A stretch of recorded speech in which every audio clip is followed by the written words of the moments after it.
الحمدللہ رب العالمین والصلاة والسلام علی سید المرسلین اما بعد فاعوذ باللہ من الشیطان الرجیم بسم اللہ الرحمن الرحیم الصلاة والسلام علیک یا رسول اللہ وعلی آلک واصحابک یا حبیب اللہ الصلاة والسلام علیک یا نبی اللہ وعلی آلک واصحابک یا نور اللہ۔ اعتکاف کی نیت کر لیجئے، نویت سنت الاعتکاف۔ ہمارے نبی، پیارے نبی، اللہ کے آخری نبی محمد عربی صلی اللہ تعالی علیہ وآلہ وسلم پر درود و سلام پڑھنے کی بے شمار برکتیں ہیں، رحمتیں ہیں، سعادتیں ہیں، حتیٰ کہ درود پاک پڑھنے کی فضیلت میں آیا کہ جو کثرت کے ساتھ یعنی زیادہ سے زیادہ درود پاک پڑھے گا تو یہ درود پاک قیامت کی وحشتوں اور گھبراہٹوں سے نجات دلانے والا ہوگا۔ ایک مرتبہ درود پاک پڑھ لیجیے، اللہم صلی علی سیدنا و مولانا محمد صلی اللہ تعالی علیہ وسلم۔ پیارا اور محترم اسلامی بھائیو، آج کل دنیا میں بے شمار بیماریاں پائی جا رہی ہیں جن کا اگر ہم شمار کرنا چاہیں تو بندہ شمار کرتے کرتے پریشان ہو جائے گا، لیکن بیماریاں ختم نہیں ہوں گی۔ ہر دن نئی بیماریاں، ہر دن نئی پریشانیاں جنم لے رہی ہیں۔ حالانکہ اس سے پہلے کے دور کو دیکھا جائے تو اتنی بیماریاں اس دور میں نہ تھیں جتنی بیماریاں اس دور میں ہیں۔ اب بیماریوں کی بھی قسمیں ہیں، کچھ بیماریاں جسم سے تعلق رکھنے والی ہیں، کچھ بیماریاں ذہن سے تعلق رکھنے والی ہیں، کچھ بیماریاں دل سے تعلق رکھنے والی ہیں، کچھ بیماریاں بندے کے خیالات سے تعلق رکھنے والی ہیں۔ ہر بیماری ایک الگ نوعیت کی ہے، اور انہی بیماریوں میں سے ایک بیماری جن کا تذکرہ انشاءاللہ ہم آج کریں گے وہ بھی بہت بڑی بیماری ہے۔ سمجھ لیجئے کہ اگر کسی کو بخار آیا تو چند دن کے بعد وہ بخار ختم ہو جائے گا، وہ صحت مند ہو جائے گا، تندرست ہو جائے گا، بخار چلا جائے گا، بیماری سے چھٹکارا مل جائے گا۔ لیکن آج جس بیماری کا تذکرہ ہم کرنے جا رہے ہیں وہ ایسی بیماری ہے کہ جس کو لگ جاتی ہے وہ تندرست آدمی ہو تو کمزور ہو جاتا ہے، امیر آدمی ہو تو غریب ہو جاتا ہے، صحت مند ہو تو کمزور ہو جاتا ہے، عقل مند ہو تو بے وقوف بن جاتا ہے، اچھا خاصا ہو پاگل ہو جاتا ہے۔ یہ ایسی بیماری ہے جس کو لگ جاتی ہے اس کے کاروبار کو کھا جاتی ہے، اس کی زندگی کو کھا جاتی ہے، اس کی صحت کو کھا جاتی ہے، اس کی زندگی کی خوشحالیوں کو کھا جاتی ہے۔ ایسی بیماری ہے۔ پیارے اور محترم اسلامی بھائی، یقیناً آپ سوچ رہے ہوں گے وہ کون سی بیماری ہے جو بندے کے کاروبار کو اجاڑ کے رکھ دیتی ہے، بندے کی صلاحیتوں کو اجاڑ کر رکھ دیتی ہے، بندے کو کسی کام کا نہیں رکھتی، بندے کی زندگی میں آنے والی یا حاصل ہونے والی خوشیوں کو ختم کر دیتی ہے، طاقتور کو کمزور کر دیتی ہے، علم والے کو جاہل کے درجے میں پہنچا دیتی ہے۔ ایسی وہ کون سی بیماری ہے؟ جی ہاں، وہ بیماری ہے احساس کمتری۔ احساس کمتری یہ کون سی بیماری ہوتی ہے؟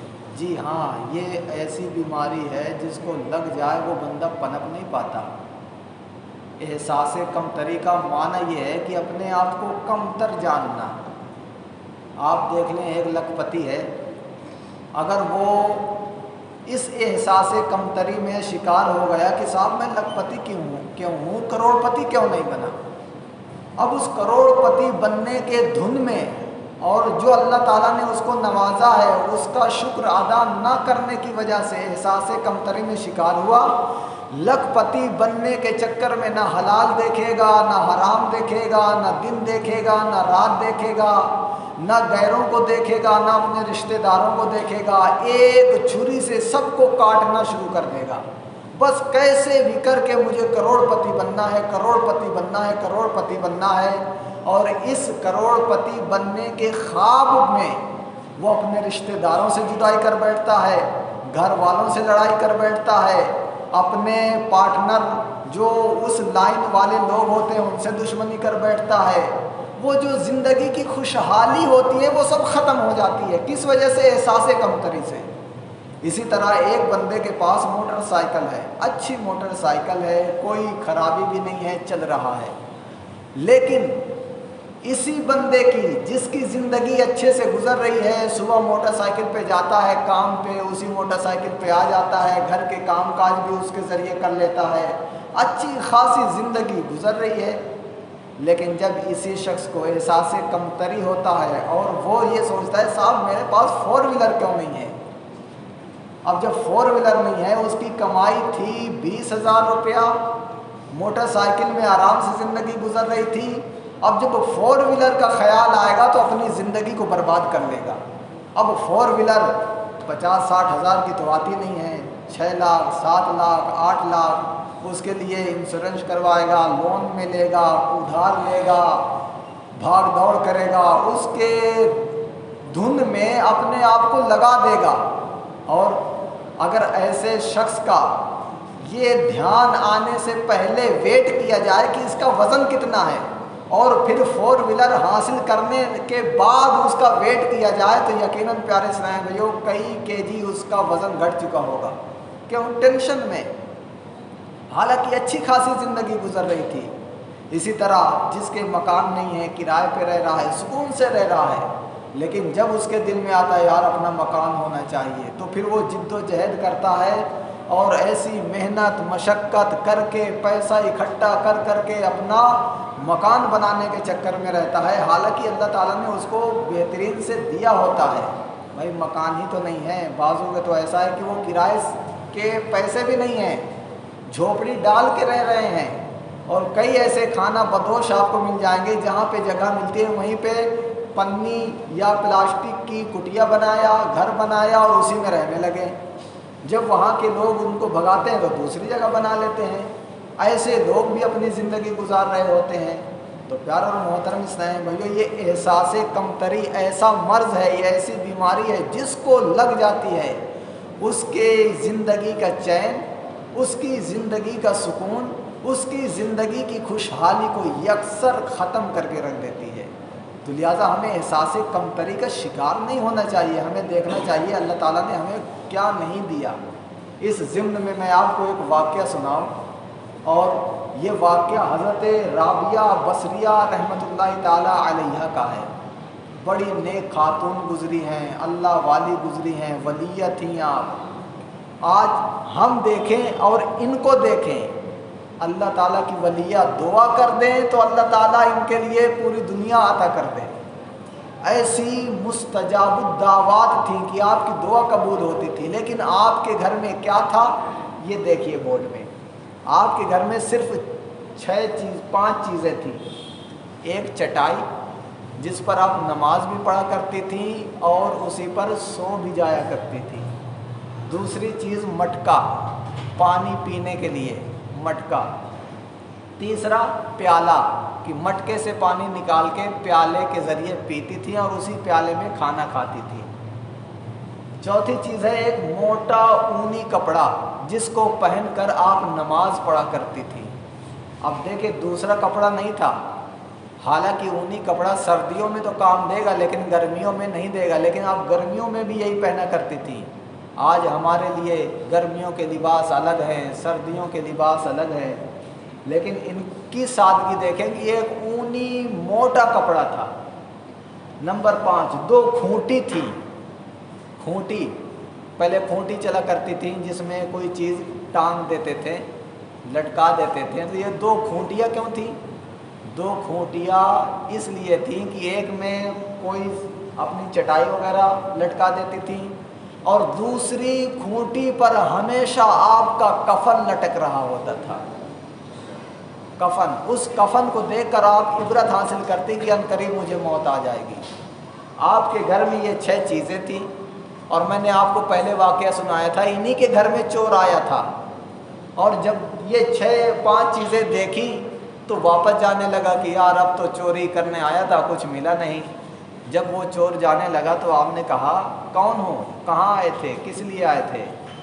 اس نے کہا میں چور ہوں، چوری کرنے آیا تھا۔ تو کہا کہ کوئی چیز ملی نہیں؟ کہا ہوتی تب نہ ملتی۔ تو آپ نے فرمایا کہ اگر چور ہو تو بغیر لیے ہوئے مت جاؤ۔ اس نے کہا اگر کچھ گھر میں ہو تب نہ لے کے جاؤ، گھر میں تو کچھ ہے ہی نہیں۔ آپ نے فرمایا وہ دیکھ مٹکا ہے، پیالہ ہے، اس سے وضو بنا اور 2 رکعت پڑھ، شاید تجھے مل جائے۔ اس چور نے سوچا جاتا تو وہیں خالی ہاتھ، چلو نماز پڑھتے جاتا ہوں، شاید کچھ مل جائے تو آج کا کام بن جائے۔ وضو کیا، نماز پڑھا، 2 رکعت نماز کیا پڑھا، اگلی 2 رکعت کی نیت باندھ لیا، حتیٰ کہ 2 سے 4، 4 سے 6، 6 سے 8، 20، 25، 30، 50 رکعتیں پڑھنے لگا۔ نماز پڑھتے ہوئے تھک ہی نہیں رہا تھا۔ آخر کار آپ نے جب سلام اس نے پھیرا تو آپ نے فرمایا بھائی کیا ہوا؟ تو اس نے کہا کہ عالی جا اب میرا دل اللہ کی محبت میں لگ گیا ہے۔ یعنی وہ پہنچ گیا، اس کو مل گیا۔ آپ نے جب یہ حالت دیکھی تو اللہ تعالیٰ کی بارگاہ میں عرض کیا مولا میں اتنے دن سے تیری عبادت کر رہی ہوں، مجھے قبول نہ کیا، اور یہ ابھی آیا ابھی قبول کر لیا، اور عبادت کی ریاضت کی مٹھاس اس کو دے دی۔ اور ہم دیکھیں کہ ہم کتنے دن سے نماز پڑھ رہے ہیں، کبھی عبادت کی لذت ہمیں ملی نہیں ملی؟ 2 رکعت جمعہ میں پڑھتے ہیں ترنت بھاگ جاتے ہیں۔ اگر عبادت کی مٹھاس نصیب ہوتی تو جمعہ کے دن پوری نماز پڑھ کے جاتے، بلکہ اس کے بعد بھی پڑھتے ہیں، لیکن ہمیں مٹھاس نہ ملنے کی وجہ سے 2 رکعت پڑھ کے بھگ جاتے ہیں اور خطبہ کے وقت آتے ہیں۔ تو کہا یا اللہ یہ ابھی آیا ابھی قبول کر لیا، میں اتنے سالوں سے تیری عبادت کر رہی ہوں، مجھے قبول نہیں کیا؟ آواز آئی ہے رابعہ بصریہ میں نے اس کو قبول ہی تیری وجہ سے کیا ہے۔ تو یہ حالت تھی۔ جب یہ حالت حضرت سفیان ثوری رحمۃ اللہ تعالیٰ علیہ نے ان کی دیکھی تو ان سے کہا کہ اے رابعہ اگر آپ اپنے پڑوسی کے پاس جاتی اور اس کو بتاتی کہ میرے گھر میں کچھ نہیں ہے، آپ مجھے کچھ دیجئے، تو یقیناً وہ آپ کی مدد کرتا اور آپ کی یہ حالت بدل جاتی۔ آپ نے کتنا پیارا جواب دیا، فرمایا اے سفیان کیا میں مسلمان نہیں ہوں؟ کیا میں مسلمان نہیں ہوں؟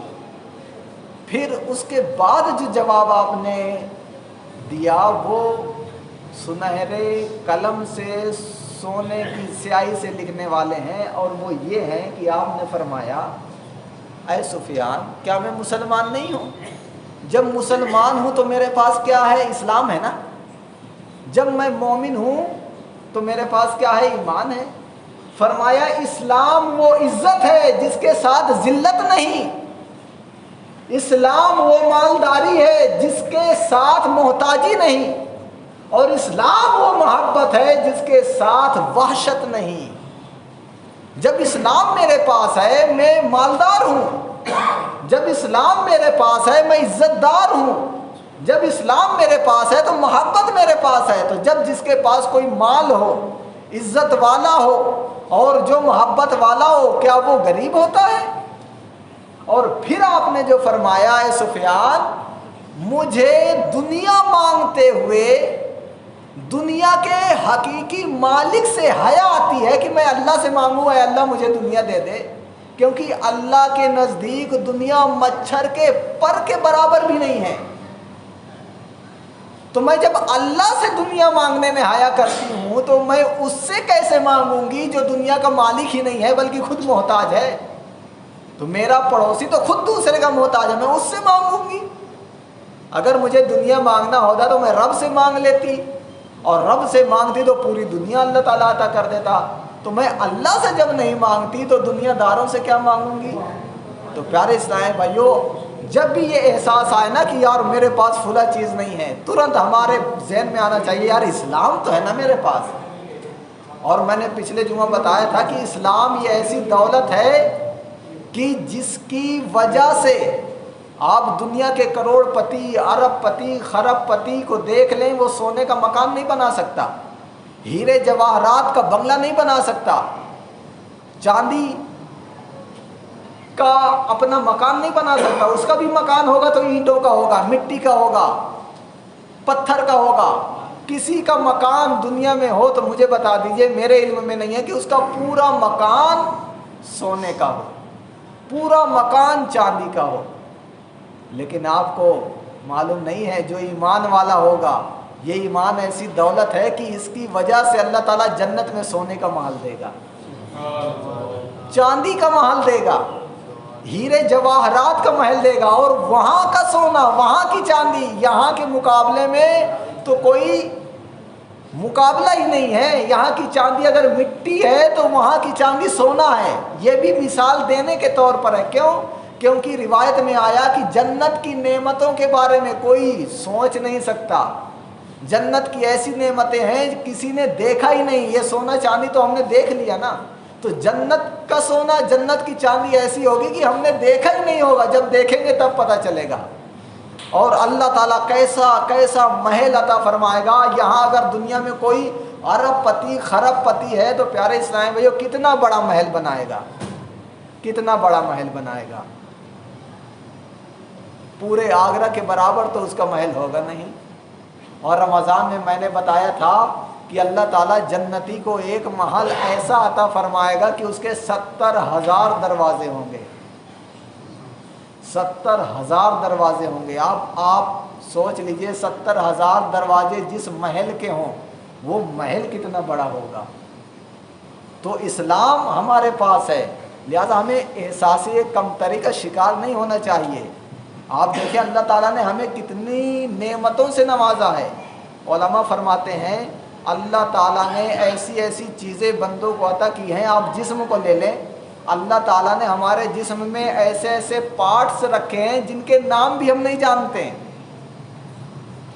نام بھی نہیں جانتے. اگر کہا جائے پیٹ میں کتنے اعضاء ہوتے ہیں, کتنے انگ ہوتے ہیں, کتنے پارٹس ہیں, تو ہم کہیں گے صاحب نہیں معلوم, بس دل, گردہ, کلیجی, آنت, پچونی, ہڈی, بس یہی ہے نس. اور اس کے علاوہ بھائی لاکھوں لاکھ ہے. اللہ تعالیٰ نے ایک انسان کو عالم اصغر قرار دیا ہے. عالم مانے دنیا. تو یہ انسان کا جو ڈھانچہ ہے نا, یہ چھوٹی دنیا ہے, اور بڑی دنیا یہ کائنات ہے. اور علماء فرماتے ہیں جو چیز اللہ نے دنیا میں پیدا کی ہے وہ تمام کی تمام چیزیں انسان کے جسم میں موجود ہیں. اسی لیے قرآن پاک میں کہا ہے ایک جگہ کہ دنیا میں غور کرو اللہ کی پہچان نصیب ہوگی, اور پھر دوسری جگہ فرمایا کہ اپنے اندر غور کر لو اللہ کی پہچان ہوگی. کیوں؟ کیونکہ تم عالم اصغر ہو.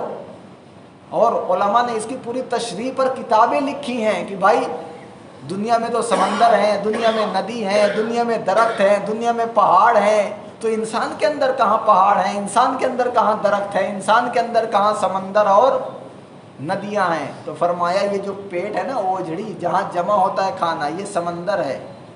یہ جو نسیں یہ دریا ہیں, یہ جو بال ہیں نا ہمارے یہ اگتے ہیں, یہ درخت ہیں, اور پہاڑ یہ ہمارے دانت ہیں. ایسی ایسی مثالیں بیان کی کہ ان مثالوں کو پڑھ کر بندہ حیران ہو جاتا ہے, یار اللہ تعالیٰ نے ہمارے جسم میں کتنی چیزیں رکھی ہیں. آپ دیکھیں ہمارے منہ کے اندر 32 دانت ہوتے ہیں, ان دانتوں کے نام بتا دیجئے. آپ نے گن لیے کہ 32 ہیں لیکن نام بھی نہیں معلوم, اور آپ ان سے کام لے رہے ہیں نا, تو یہ کیا ہے؟ نعمت ہے. آپ دیکھیں جب بھی 2 4 10 سیکنڈ 15 سیکنڈ میں ہماری آنکھ جھپکتی ہے نا، پپوٹے بند ہو جاتے ہیں، پلک بند ہو جاتی ہیں، اگر کوئی تنکا یا کوئی چیز ہماری آنکھ کی جانب آتی ہے تو اس کے آنکھ میں پڑنے سے پہلے ہماری آنکھ بند ہو جاتی ہے، حالانکہ یہ ملائم خال کیا حفاظت کرے گی؟ کیا یہ روک پائے گی کسی چیز کو؟ نہیں روک پائے گی نا، مضبوط نہیں ہے، لوہے کی نہیں ہے۔ اگر کوئی ہمارے آنکھ کے سامنے انگلی کرے جلدی سے تو ترنت آنکھ بند ہو جائے گی، حالانکہ یہ پپوٹا، یہ کھال روک نہیں سکتی انگلی کو، لیکن یہ بند ہو جاتی ہے، کیوں؟ حفاظت کے لیے۔ ایک آدمی گزرا ہے مغربی دنیا میں، امریکہ میں، اس کے یہ صلاحیت، یہ خود بخود جو ہماری آنکھ بند ہو جاتی ہے نا، یہ صلاحیت ختم ہو گئی تھی، تو اس کے پپوٹے یہ بند رہتے تھے، جب دیکھنا ہوتا تھا تو ایسے اٹھاتا تھا اور ایسے دیکھتا تھا۔ کافی علاج کیا، کروڑوں روپے خرچ کر دیا کہ کاش یہ میرے پپوٹے اپنے اعتبار سے گرتے اور اٹھتے، لیکن کوئی شفا نہیں ملی۔ کسی نے کہا تیری زندگی کی سب سے بڑی خواہش کیا ہے؟ اس نے کہا میری زندگی کی سب سے بڑی خواہش یہ ہے کہ کاش میں اپنے من سے اپنے پلکوں کو اٹھا پاتا۔ اس نے کہا کہ اگر اس کو حاصل کرنے میں تجھے کوئی دولت پیسہ خرچ کرنا پڑے تو کتنا خرچ کر لے گا؟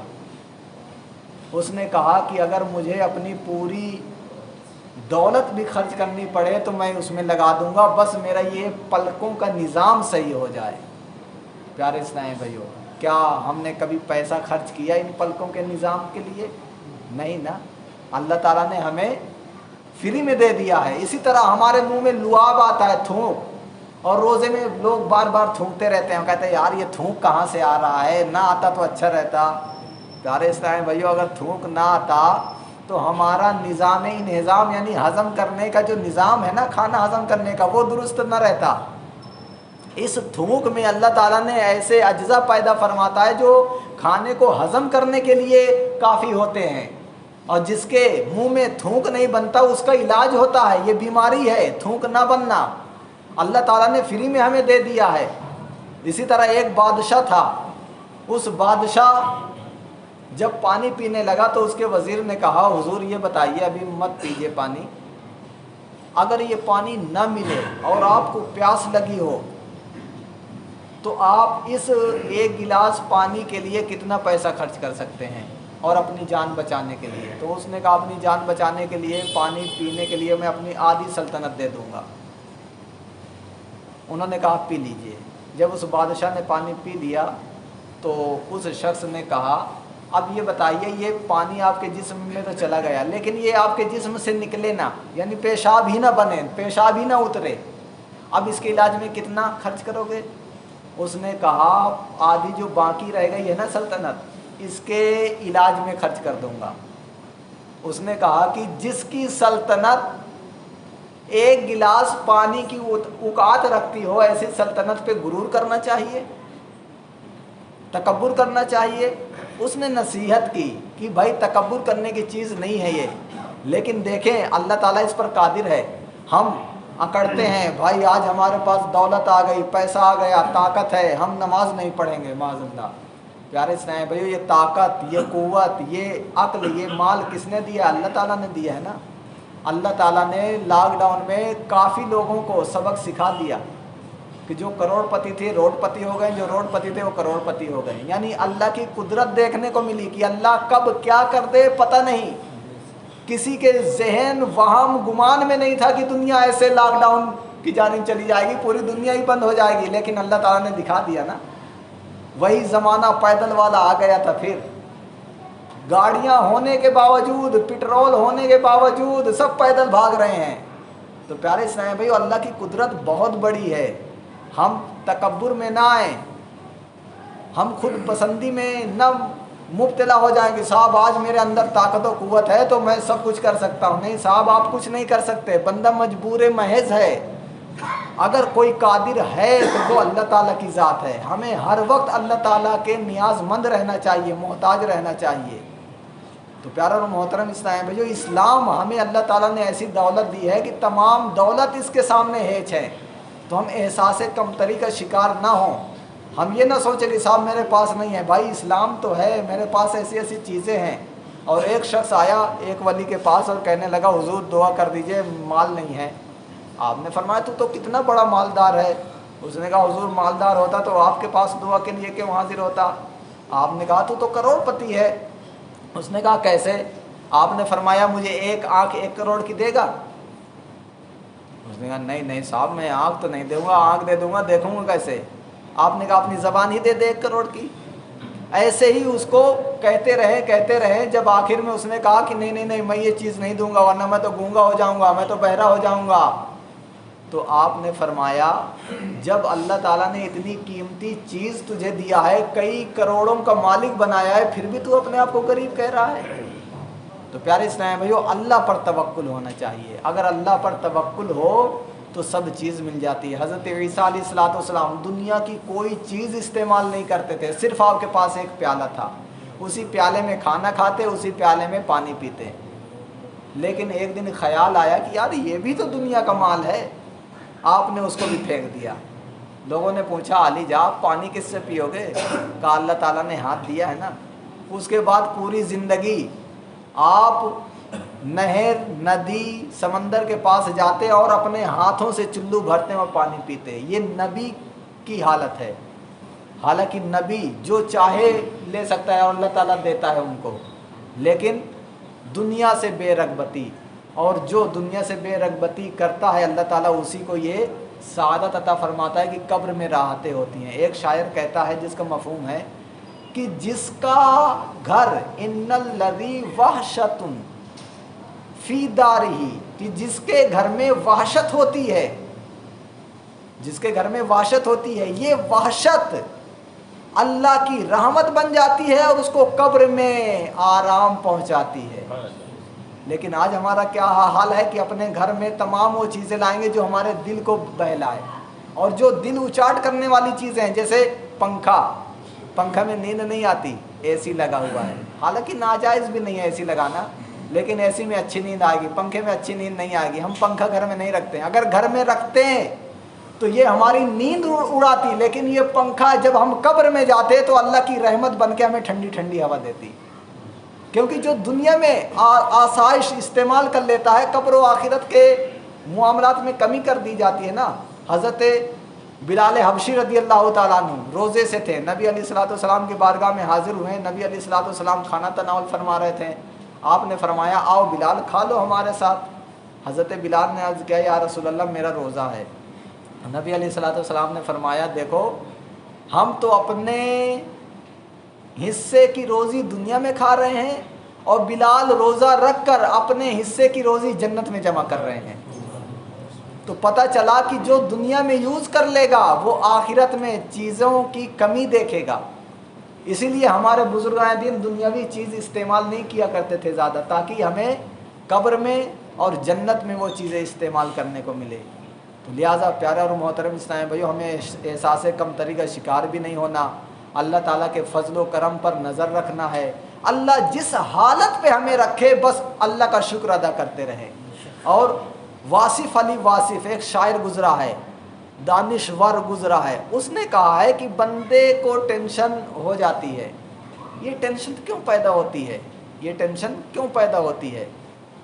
اس نے کہا کہ ٹینشن اس وجہ سے پیدا ہوتی ہے کہ جب بندہ اپنی خواہش یا اپنی چاہت، اپنی مرضی اور اللہ کی مرضی کے درمیان فرق کرتا ہے تو بندے کو ٹینشن ہوتی ہے۔ وہ کیسے؟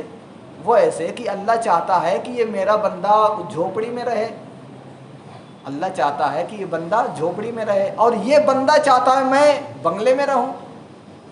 اللہ چاہتا ہے جھوپڑی میں رہے، بندہ چاہتا ہے بنگلے میں رہوں۔ جب بندہ اپنی چاہت اور اللہ کی چاہت کے درمیان فرق کرتا ہے، یعنی اللہ کی چاہت کو قبول نہیں کرتا، تو پھر اس کو ٹینشن ہوتی ہے، پھر رات دن لگا رہے گا، نہ رات دن لگا رہے گا، نہ رات کو رات دیکھے گا، نہ دن کو دن دیکھے گا۔ اسی لیے روایت میں آیا الدنیا جیفۃ وطالبھا کلاب، دنیا مردار ہے، اس کا طلب کرنے والا کتا ہے، لیکن جو آخرت کے لیے طلب کرے تو وہ کتا نہیں ہے، وہ تو شیر ہوتا ہے۔ تو ہمیں اللہ تعالیٰ کی بارگاہ میں دعا بھی کرتے رہنا چاہیے، شکر بھی ادا کرتے رہنا چاہیے، اور شکر سے اللہ تعالیٰ نعمتوں کو بڑھاتا ہے، نعمتوں کو بڑھاتا ہے، شکر ادا کرنا چاہیے۔ اور شکر یہ بھی ہے کہ اللہ کی عبادت کریں، اللہ کی عبادت کریں۔ پیارے اسلام بھائیو، 5 نمازوں کی عادت ڈالیں، یا جتنی آپ کو مل سکے اتنی نمازیں پڑھیں۔ دیکھیں کسی نے کیا کہا تھا کہ نمازیں ابھی پڑھ لو ورنہ تمہاری نماز پڑھی جائے گی۔ تو اپنی نماز پڑھوانے سے پہلے خود نماز پڑھ لیجئے، انشاءاللہ قبر میں راحتیں ہوں گی، کیونکہ یہ عبادت عام عبادت نہیں ہے، یہ افضل العبادات ہے۔ اور نماز کی آپ حیت دیکھ لیں، اللہ تعالیٰ نے اس میں سب کچھ دے دیا ہے، اس میں سارے مخلوقات کی عبادت ہے۔ درخت کھڑے ہیں نا، وہ بھی اللہ کی عبادت کر رہے ہیں۔ نماز میں کیا ہے؟ ہم کھڑے ہوتے ہیں، قیام، تو درختوں کے جیسا قیام بھی ہے نماز میں۔ چوپائے جھکے ہیں نا، وہ رکوع میں ہے، رکوع کرتے ہوئے عبادت کرتے ہیں، نماز میں رکوع ہے، گویا کہ چوپایوں کی عبادت بھی نماز میں ہے۔ حشرات الارض، سانپ، بچھو، چھپکلی وغیرہ یہ سجدے میں ہیں۔ اللہ تعالیٰ نے نماز میں سجدہ بھی رکھ دیا تاکہ ان حشرات الارض کی عبادت کا بھی ثواب بندے کو ملے۔ میڈک کو دیکھے ہوں گے، وہ ایسے بیٹھا رہتا ہے، وہ قعدہ میں ہے، اللہ تعالیٰ نے نماز میں قعدہ بھی رکھ دیا تاکہ میڈکوں کا بھی ثواب ملے۔ نماز اسی لیے افضل العبادات ہے کہ تمام مخلوق کی عبادات کا سر چشمہ ہے۔ جو بندہ عبادت کر لیتا ہے نماز کے ذریعے، گویا کہ اس نے تمام عبادتیں کر لی۔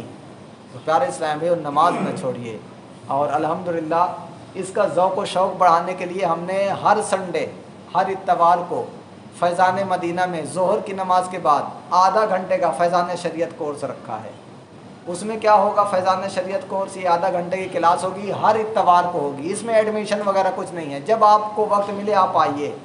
تو ہم نے یہ لیا ہے کہ ہر مہینے کی پہلی اتوار کو عقائد پر ہم بیان کریں گے، یعنی عقائد سیکھیں گے، ایک مسلمان کا عقیدہ کیا کن کن چیزوں پر ہونا چاہیے۔ دوسرے اتوار میں ہم عبادات سیکھیں گے، وضو، غسل، نماز، نماز جنازہ، کفن کاٹنے کا طریقہ وغیرہ۔ تیسرے اتوار میں ہم معاملات یعنی خرید و فروخت، نکاح، طلاق وغیرہ کے مسائل سیکھیں گے۔ اور چوتھے اتوار میں تصوف کے مسائل سیکھیں گے۔ تو جن سے بن پڑے 1:45 بجے جماعت ہے ظہر کی، اور 2 بجے سے 2:30 بجے تک یہ کلاس ہماری فیضان مدینہ میں شروع ہو جاتی ہے۔ تو جن کے پاس وقت ہو اس میں شریک ہوں۔